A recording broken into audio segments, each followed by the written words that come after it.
Hey guys and girls, Tom Panos here. I am driving home from my last auction and I thought I'd just use this quick drive home to give everyone a bit of a market summary of how the day went.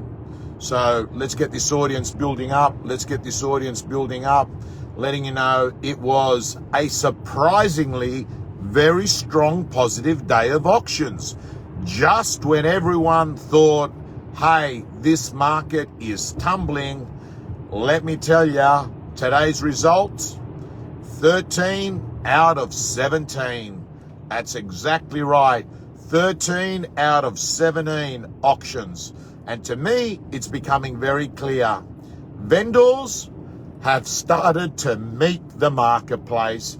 Why? Because between digital media and traditional media, the level of education that happens to vendors now is in large volumes and in high frequency.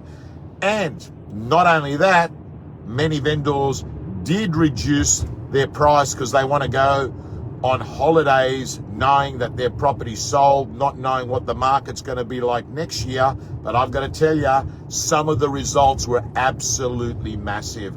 Let me tell you, I've just come from Redmire Street in Strathfield, and that property, it's a busy road. Do you understand? A busy road in Strathfield sold for $7.6 million. 1,300 square meters, nice home, 6-bedroom home. But you know what it's like in real estate? It's the position that you're buying. And Redmire Road, any of you that know it know that that road is a main thoroughfare with lots of traffic. I personally would never buy in Redmire Road, right? Anyway, some of the other good results.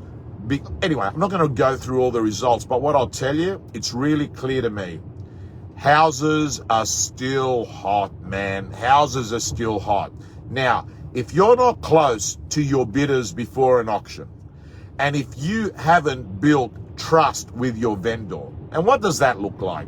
That looks like pre-auction buyer meetings. That looks like getting your price guides right with vendors and buyers. If you've got your vendors that are still working off prices from 6 weeks ago, you're not in the game. You're going to get devastated in this market.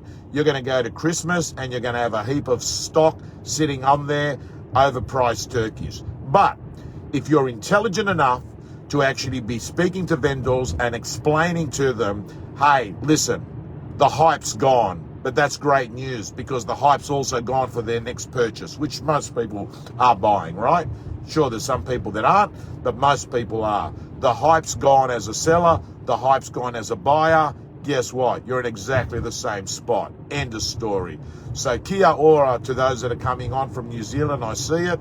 So guys and girls, and I want to remind everyone, listen to me here.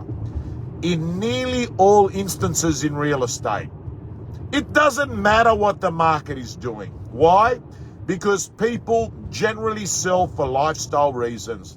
They sell because they're getting divorced. They sell because they're getting relocated.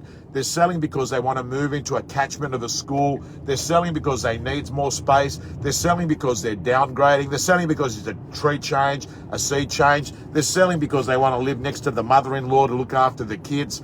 They're selling for lifestyle purposes, my friends. And that means that if you're a good agent, you succeed in all marketplaces because all you're doing is putting deals together for people for lifestyle purposes. Very few people are making a decision on real estate because they're trying to make bucks on it, right?